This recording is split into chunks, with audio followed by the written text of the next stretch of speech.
Hai, selamat pagi, selamat siang, selamat sore, dan selamat malam semuanya. Perkenalkan, nama saya Nur Faida, NIM 2202310006. Perbuatan perundungan atau bullying sebagai bentuk pelanggaran HAM ringan adalah tindakan yang merendahkan martabat, menghina atau menyakiti seseorang secara fisik, verbal atau emosional tanpa menyebabkan dampak serius seperti kematian atau luka berat.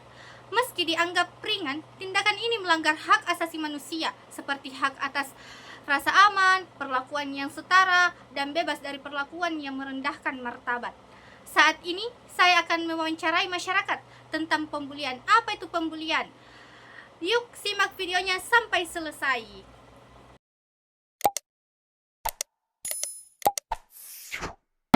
Saya bersama dengan pembina Pondok Pesantren Dede Imam Koso Kampus 2 atas nama Usman bin Ase ya. Saya akan mewawancarai apa penyebab santri melakukan pembulian di santri-santri lainnya. Ya, mengenai penyebab santri itu melakukan pembulian kepada santri-santri yang lain, ya karena dilihat dari latar belakangnya santri ini ya. Latar belakangnya santri ini. Ya, itu tuh santri, kita lihat santri ketika masuk di pondok itu ada tiga tipe.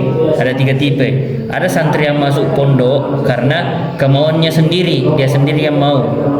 Kemudian ada santri yang masuk di pondok karena dipaksa.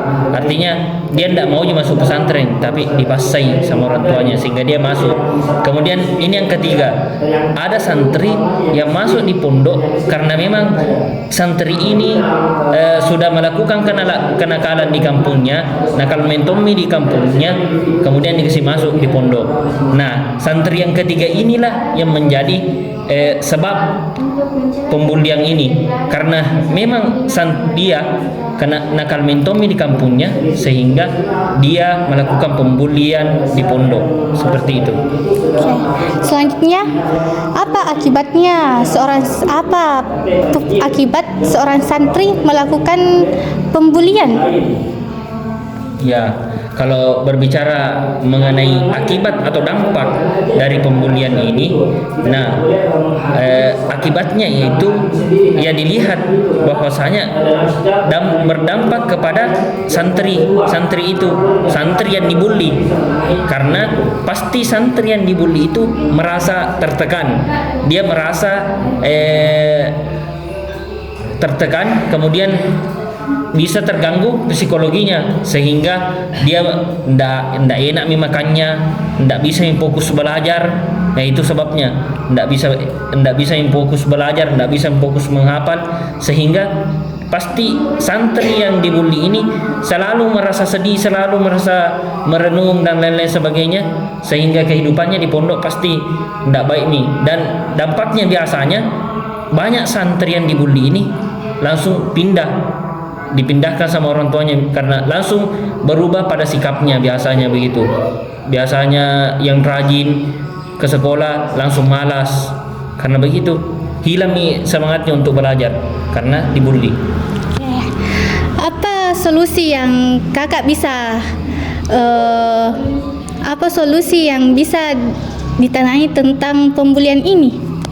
Mengenai solusi ya, ketika kita berbicara solusi tentang pembulian ini, maka solusi yang paling akurat atau solusi yang paling tepat untuk menangani pembulian ini yaitu ketika ada santri yang membuli, maka satu-satunya yang paling tepat maka santri itu dikeluarkan, santri yang membuli yang dikeluarkan.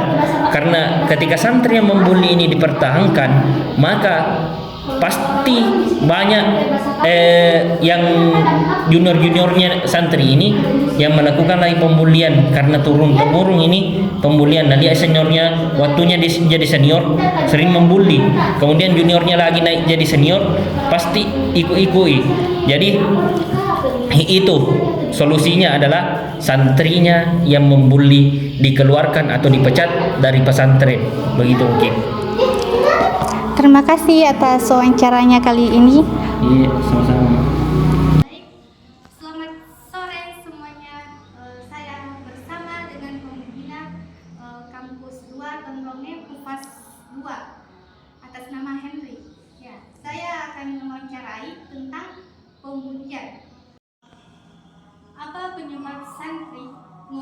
membuli santri-santri yang lain?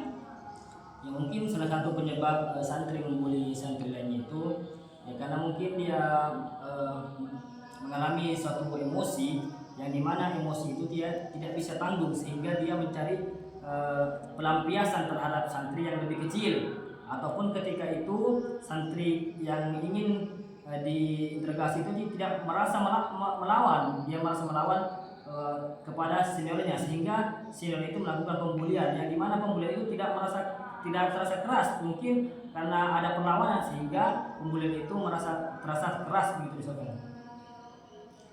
Apa akibatnya jika seorang santri melakukan pembulian di santri-santri lain?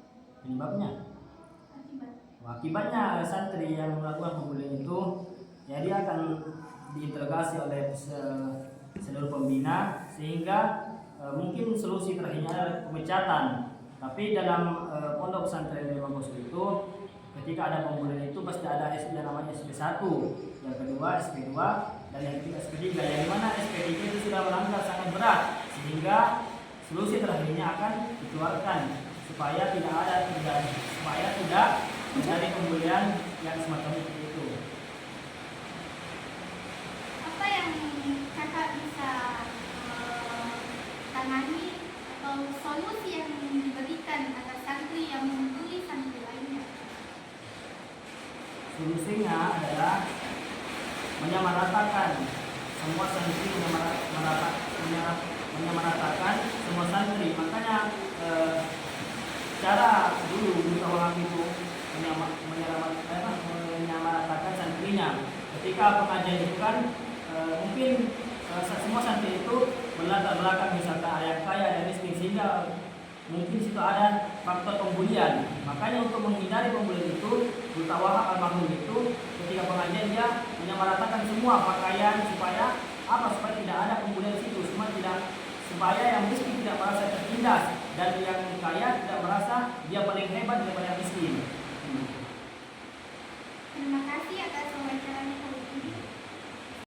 Semuanya, saya ingin wawancarai Ibu Telana, Badak Telana SPDI. Saya ingin mewawancarai tentang kasus pembulian di masyarakat. Bagaimana pendapat Ibu tentang pembulian di lingkungan masyarakat di sekitar? Terima kasih Nak. Paling-paling yang pertama kita harus berikan nasihat, utamanya anak. Jadi anak kita harus kita ajar, dikasih pengertian bahwa semua teman-temanmu yang ada di masyarakat adalah keluargamu atau saudaramu. Kita tidak boleh membuli. Lebih baik kalau ada yang mau membuli, lebih baik kita diam dulu. Kemudian nanti dikasih tahu sama orang tuanya bahwa jangan membuli, itu kelakuan yang tidak baik. Bagaimana solusi yang Ibu berikan terhadap anak yang suka membuli? Solusinya Nak, yang pertama yaitu diajak anak-anak yang baik, bahwa kita bilang jangan. Jadi dikasih pelajaran, dikasih pengertian bahwa bully itu tidak baik. Namanya saja bully, itu tidak baik. Jadi itu teman tak adalah saudara tak. Nah, kita tidak boleh membuli sesama manusia. Apalagi itu Nak, Tuhan marah sekali kalau kita kelakuan begitu, apalagi hukum itu tidak boleh. Makasih Bu atas wawancara malam ini. Sekian dari saya Bu. Ya, kasih. Selamat malam semuanya. Saya bersama dengan Aulia Ramadhani ingin mewawancarai tentang kasus bully. Bagaimana pandangan saudara Aulia tentang kasus pembulian di mahasiswa sekarang? Ya banyak sih, banyak sekali sekarang pembuli-bulian, kayak bully tentang apa nih, kayak fisika atau apa begitu tuh. Tapi sejauh ini tidak ada buku dapat saya bully di kampusku, tapi pernah nih ada kasus pembulian tapi tidak pernah Pak dapat langsung depan mataku. Kalau sejauh ini masih aman. Apa yang Anda bisa berikan solusinya? Apa yang bisa diberikan solusinya tentang pembulian di mahasiswa fakultas Anda? Solusinya Apa? supaya tidak ada terjadi Ya, pembulian. supaya tidak ada terjadi pembulian di kalangan mahasiswa. Ya hindari saja kayak pergaulan yang pergaulan yang negatif, karena biasa di situ juga kayak apalagi yang kayak circle ki begitu, Bisa menimbulkan pembulian. circle ki. Hindari circle yang ki orangnya kayak bagaimana yang kayak egois ki begitu ya, ininya yang suka makmur itu, jadi hindari saja supaya tidak terjadi pembulian. Terima kasih wawancaranya. Selamat malam, saya bersama dengan Ayu Wandira ingin mewawancarai tentang kasus pembulian di lingkungan mahasiswa. Bagaimana pandangan saudara tentang pembulian di kalangan mahasiswa? Kalau bagi saya Kak, bully itu adalah perilaku yang negatif dan terjadi dampak keburukan bagi yang terkena bullying. Dan juga kalau bagi saya itu kalau ada seorang mahasiswa yang terkena bullying di mahasiswa di kampus, bagi saya itu kita harus membela dan harus dilaporkan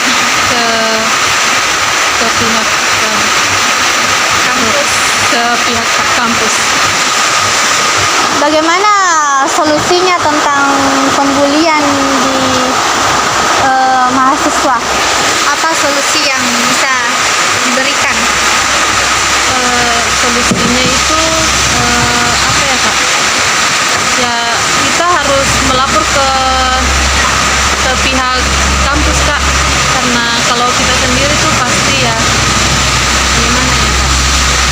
Karena kalau kita sendiri tuh pasti tidak mendengar sih, jadi kita harus melapor ke pihak kampus ya. Sekian wawancara yang saya sampaikan. Makasih atas kesempatannya. Sekian. Baik, setelah mendengarkan tanggapan masyarakat, satu hal yang harus kita pahami bersama bahwa setiap tindakan kecil yang kita lakukan dapat memberikan dampak besar. Perundungan bukan hanya masalah individu, tetapi masalah sosial yang membutuhkan perhatian kita semua. Mari kita ciptakan lingkungan yang lebih empati, saling mendukung dan bebas dari kekerasan, baik secara fisik, verbal maupun digital. Ingatlah, setiap orang berhak untuk merasa aman, dihargai dan diterima apa adanya. Semoga wawancara ini dapat membuka mata dan hati kita untuk lebih peduli serta bertindak nyata dalam melawan perundungan. Bersama kita bisa membuat perubahan positif. Terima kasih atas perhatian dan partisipasinya. Selamat melanjutkan aktivitas dan jadilah agen perubahan untuk dunia yang lebih baik.